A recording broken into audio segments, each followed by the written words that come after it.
ലാലുവിൻ്റെ വലപ്പാടുള്ള അകന്ന ബന്ധത്തിലെ ഒരമ്മൂമ്മ മരിച്ചു. അകന്ന ബന്ധം എന്ന് പറയുമ്പോൾ ലാലുവിന് തന്നെ ഇപ്പം ചോദിച്ചാൽ അത് എങ്ങനെയാന്നുള്ളത് പറയാൻ ഭയങ്കര ബുദ്ധിമുട്ടായിട്ടുള്ളൊരു ബന്ധം, അത്രയും അടുത്ത ബന്ധം. ആ അമ്മൂമ്മയുടെ മരണം സംഭവിച്ചപ്പോൾ അവിടെ പോകേണ്ടി വന്നു. ലാലു പോയി, എല്ലായിടത്തും നിന്നു. അത് ഈ ലാലുവിൻ്റെ ക്യാരക്ടർ വെച്ചിട്ട് സന്തോഷങ്ങളുടെ ഭാഗത്ത് ചിലപ്പോൾ കണ്ടില്ലെങ്കിലും ഒരു സ്ഥലത്ത് അപകടം നടക്കുമോ ദുഃഖം ഉണ്ടാകുമ്പോൾ ലാലു അവിടെ ഓടിയെത്തും. അപ്പോൾ അതുപോലെ ആ അമ്മൂമ്മ മരിച്ചപ്പോൾ വലപ്പാട് അവിടെ പോയി സൈഡിൽ ആരോടും ഉണ്ടാതെ നിന്നു. ആളുകൾ വരുന്നുണ്ട്, റീത്ത് വെക്കുന്നുണ്ട്, കരയുന്നുണ്ട്, സങ്കടപ്പെടുന്നുണ്ട്, ആശ്വസിപ്പിക്കുന്നുണ്ട്, എല്ലാം മാറി നിന്ന് കാണുന്നു. ആ ബോഡി അവിടെ നിന്ന് എടുത്ത് സെമിത്തേരിൽ കൊണ്ടുപോയി. ലാലും പുറകെ പോയി സെമിത്തേരിൽ ചെന്നു. ബോഡി അത് പെട്ടിയുണ്ടല്ലോ, പെട്ടിയിലെടുത്ത് വെച്ചു. ലാസ്റ്റ് എല്ലാവരും വന്ന് കണ്ടു, മണ്ണൊക്കെ ഇട്ടു, ആളും പോയി നിന്നു.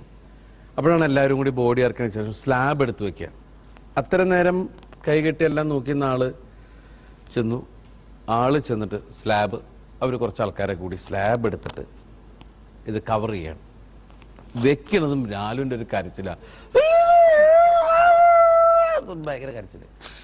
എല്ലാവരും പെട്ടെന്ന് ഭയങ്കര ഷോക്കായി. കാരണം ഇത്ര നേരം സങ്കടം കടിച്ചു പിടിച്ചു നിന്ന ആള് ഇവിടെ ഒരു പൊട്ടിക്കരച്ചിലാണ് അവിടെ. കാരണം ഇത്രയും ദൂരമായൊരു ബന്ധമുണ്ടായിട്ടും ലാലു ഈ അമ്മൂമ്മയെ ഇത്രയും സ്നേഹിച്ചിരുന്നു എന്നുള്ള ചർച്ചകൾ എല്ലാവരുടെ കണ്ണുകളിലും അങ്ങനെയൊക്കെയുള്ള സംഭവങ്ങളാണ്.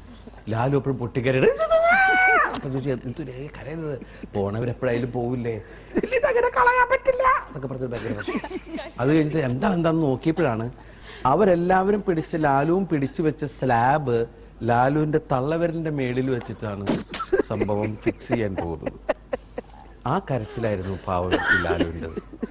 അപ്പോൾ ആ കാലുമായിട്ട് ലൊക്കേഷനിൽ വന്നു, വലിയൊരു കെട്ടായിട്ട്. എനിക്ക് തോന്നുന്നു ലാലുവിൻ്റെ തലയേക്കാളും വലിപ്പമുണ്ടാ കെട്ടിരുന്നു തോന്നുന്നു തള്ളവരലുമേ. അതുമായിട്ട് ലൊക്കേഷൻ വന്നപ്പോൾ ഞാനത് കേട്ടിട്ട് ചിരിച്ചിരിച്ച് ഓടി ഞാൻ, സത്യം പറഞ്ഞത്. പിന്നെ ഞാനും ലാലും തമ്മിൽ ഇടയ്ക്കിടയ്ക്ക് വഴക്കിടുന്ന ആൾക്കാരാണ്. അത് ഞങ്ങൾ കണ്ട അന്ന് മുതൽ ഇന്ന് വരെ അത് സ്നേഹമുള്ള അടുത്തുള്ള വഴക്ക് കൂടുതലുണ്ടാവും. പക്ഷെ ഞങ്ങളുടെ വഴക്ക് മാറ്റാൻ ആരും വരാറില്ല. എത്ര വലിയ വഴക്കിട്ടാലും 5 മിനിറ്റ് കഴിയുമ്പോൾ ഒന്നുകിൽ ഞാൻ ലാലിൻ്റെ മടി കിടന്നുറങ്ങുണ്ടാവും, അല്ലെങ്കിൽ ലാല് ചാരി കിടന്നുറങ്ങുണ്ടാവും. അങ്ങനത്തെ ഒരു ഭയങ്കര ആത്മബന്ധമുള്ള ലാലുവിൻ്റെ സിനിമകളെല്ലാം കണ്ടുകൊണ്ടിരിക്കുന്നതാണ്. ലാലുവിൻ്റെ വളർച്ചയിൽ മറ്റാരേക്കാൾ കൂടുതൽ ഇതുവരെ പറയാത്ത ഒന്നാണ്.